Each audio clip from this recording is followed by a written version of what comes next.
اللہ تبارک و تعالی نے چوتھے پارے میں سورہ آل عمران کے اندر یہ بتا دیا کہ نجات کا دار و مدار دو اصولوں پر ہے اور اتحاد کی بقا بھی انہی دو اصولوں پر ہے.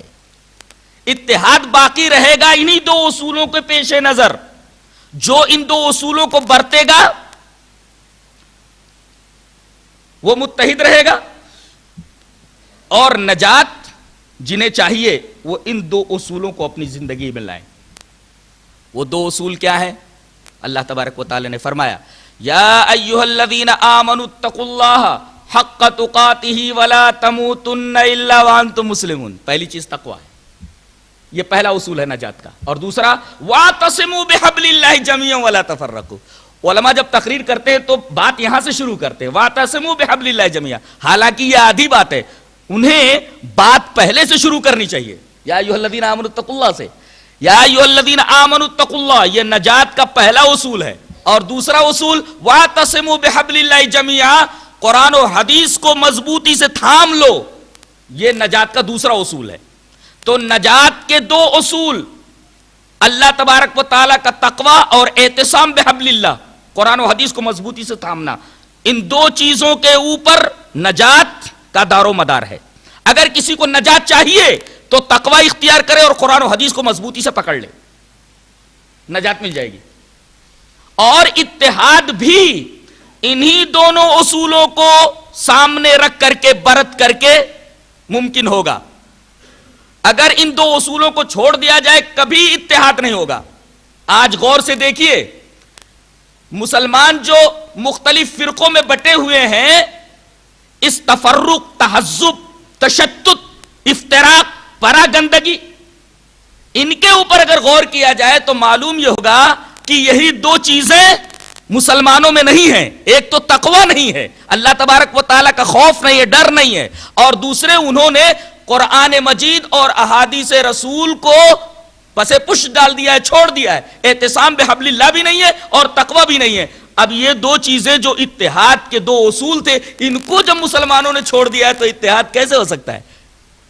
تو نجات چاہیے تو انہی دونوں چیزوں کو اختیار کرنا ہوگا، تقوی اور اعتصام بحبل اللہ. اور اگر اتحاد مطلوب ہے تو انہی دونوں چیزوں کو اختیار کرنا ہوگا، تقوی اور اعتصام بحبل اللہ.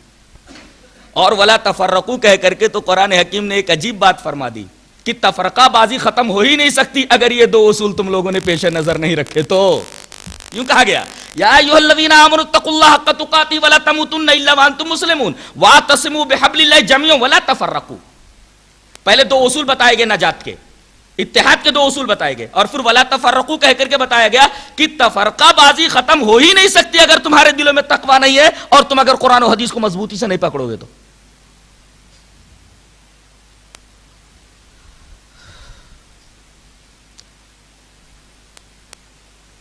فرقہ پرستی کے اوپر اگر نگاہ ڈالی جائے تو نمایاں چیز یہی نظر آئے گی، تقوی نہیں ہے اور قرآن و حدیث کو مضبوطی سے تھاما نہیں گیا ہے.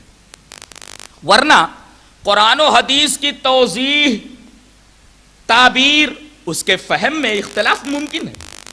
ایسا اختلاف تو صحابہ کرام کے زمانے میں بھی ہوا ہے،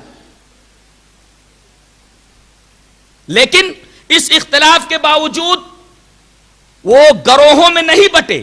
اختلافات ہوئے لیکن اس اختلافات کے باوجود وہ گروہوں میں نہیں بٹے. کیوں؟ اختلاف کے باوجود ان کا مرکز اطاعت اور محور عقیدت تبدیل نہیں ہوا تھا. محور اطاعت اور مرکز عقیدت وہ تبدیل نہیں ہوا تھا. مرکز اطاعت جناب محمد رسول اللہ صلی اللہ علیہ وسلم اور محور عقیدت قرآن و حدیث.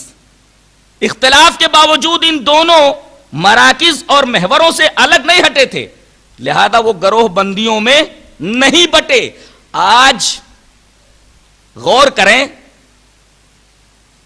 تو آپ یہ بات اچھی طرح سمجھ لیں گے کہ جب سے شخصیات کے نام پر مختلف دبستان فکر مارز وجود میں آئے، اپنے اپنے اماموں اور اپنی اپنی پسندیدہ شخصیات کے آراء اور اقوال اور ان کے اجتہادات اور ان کی فقہ کو اولین حیثیت دے کر کے قرآن اور حدیث کو انہوں نے، اللہ اور اس کے رسول کی باتوں کو انہوں نے ثانوی حیثیت دے دی. اسی وجہ سے افتراق کا المیہ عالم اسلام میں ظہور پذیر ہوا. ورنہ اختلاف تو فطری ہے، اختلاف تو صحابہ کرام میں بھی ہوا، لیکن اختلاف کے باوجود مرکز اطاعت اور محور عقیدت چینج نہیں ہوا. یہاں محور عقیدت مرکز اطاعت چینج ہو گیا. مرکز اطاعت اب نبی نہ رہ کر کے امام ہو گئے ہیں، اور محور عقیدت قرآن و حدیث نہ ہو کر کے فقہ ہو گئی ہے. اسی سے افتراق کے المیہ کا ظہور ہوا. ورنہ اختلاف تو فطری ہے، اختلاف تو صحابہ کرام میں بھی تھا مسائل میں، لیکن وہ گروہوں میں کیوں تقسیم نہیں ہوئے؟ اس لیے کہ اختلاف کے باوجود مرکز اطاعت اور محور عقیدت کبھی چینج نہیں ہوا. اس بات کو اچھی طرح نگاہ میں رکھیے.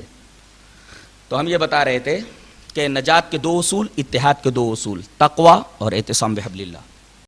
آپ کو اگر جنت حاصل کرنی ہے تو صرف تمناؤں سے ملنے والی نہیں ہے. آپ کو ایسی چیزوں کو کرنا ہے جو نفس کے اوپر بار ہو، جو نفس کو تکلیف دے. نفس کے اوپر جو چیز گراں ہے، نفس کی بات نہ مان کر کے وہی چیز کرنا، نفس کے خلاف کام کرنا، تو آپ جنت میں جائیں گے. صرف تمناؤں سے آدمی جنت میں نہیں جائے گا. معمولی ایک سوئی اگر زمین پر گر جائے تو اسے اٹھانے کے لیے 8 آنے کی 1 روپے کی سوئی اٹھانے کے لیے آدمی کو اپنا پورا بدن بینڈ کرنا پڑتا ہے، پورے بدن کو جھکانا پڑتا ہے. اور ابدی نعمتیں صرف تمناؤں سے مل جائے عقل مانتی ہے کیا؟ عقل تسلیم نہیں کرتی. کوئی کہتا ہے کسی سے نسبت کر لو، کوئی کہتا ہے کسی کا کوئی چہرہ دیکھ لے. کسی کا چہرہ دیکھ لے تو جہنم حرام. سبحان اللہ، یہ سب تمنائیں ہیں، یہ شیطان کے وسوسے ہیں، ایسا کچھ ہونے والا نہیں ہے. آدمی اپنے عملوں کی وجہ سے جنت میں جائے گا اللہ تبارک و تعالیٰ کے رحم سے. وہ بھی عمل بھی کرتے رہیے آپ. یہ عمل کس لائق ہے؟ اللہ کی بارگاہ میں اللہ قبول کر لے، اس کا رحم ہے. ورنہ ہمارے اعمال کی کیا اوقات ہے؟ ہمارے کوئی بھی نیک عمل کرتے ہیں کوئی نہ کوئی گڑبڑی ضرور ہوتی ہے.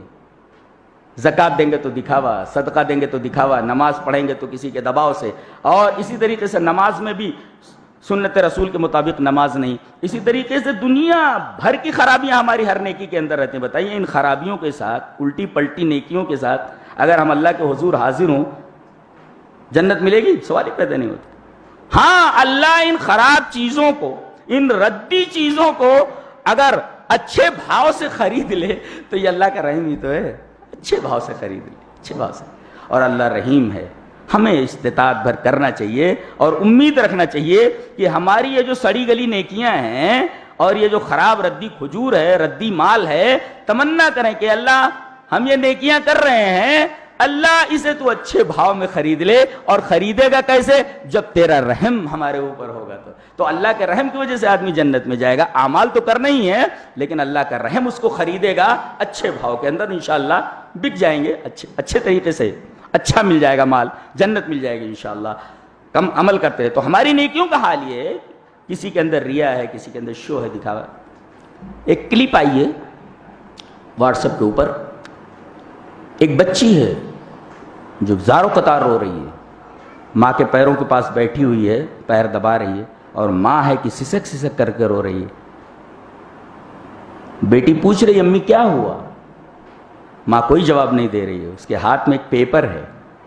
وہ بچی پیپر ماں کے ہاتھ سے لیتی ہے اور پڑھتی ہے تو دیکھتی ہے کہ کچھ معمولی قسم کے کپڑے اور کچھ غلے عورت کو دیے جا رہے ہیں، اور کسی نے، وہ دینے والے نے اس کا فوٹو کھینچ کر کے اخبار میں ڈال دیا ہے. اب پورے گلی والے اسے بھک منگا، بھکاری. بچیاں کھیل رہی ہیں تو ان کو کہا جائے تو بھکارن کی بیٹی ہے. بچیاں گھر سے نکل نہیں رہی، ماں رو رو کر کے پریشان ہے. اور بچی نے یہ کہا ہے کہ انکل ایسا کیجئے کہ آپ یہ اپنا کپڑا اور اپنا غلہ لے جائیے، ہم کو اس کی ضرورت نہیں ہے. اللہ اکبر. معمولی کپڑے دے کر کے، معمولی غلہ دے کر کے آدمی فوٹو کھینچ کر کے بچی کا، اس کے ماں کا اخبار میں ڈال دیتے. بتائیے کیسی نہیں کی؟ تم کو شرم نہیں آتی؟ اگر اللہ نے تم کو مال دیا ہے تو تمہارا کمال نہیں ہے، اور اگر کسی کو غریب بنایا تو اس کا قصور نہیں ہے. اللہ تبارک و تعالیٰ نے کسی کو مال دیا ہے تو اسے یہ کوئی اس کا کمال نہیں ہے، اور اللہ تبارک و تعالیٰ نے کسی کو غریب بنایا تو اس کا قصور نہیں ہے. تو آدمی مال دے تو بھول جائے کہ ہم نے دیا تھا، بھول جائے آدمی. اللہ، ہم بھولتے ہیں. ہم تو ایک ایک چیز کو یاد رکھتے ہیں. کم سے کم آدمی اللہ کی راہ میں دے تو دائیں ہاتھ سے دے، بائیں ہاتھ کو خبر نہ ہو کیا اس طریقے کے لوگ ہیں لیکن بہت کم ہیں لیکن بہت کم ہیں۔ اللہ تبارک و تعالی ہمیں نیک عمل اور اچھی سمجھ کی توفیق عطا فرمائے، کیونکہ جہنم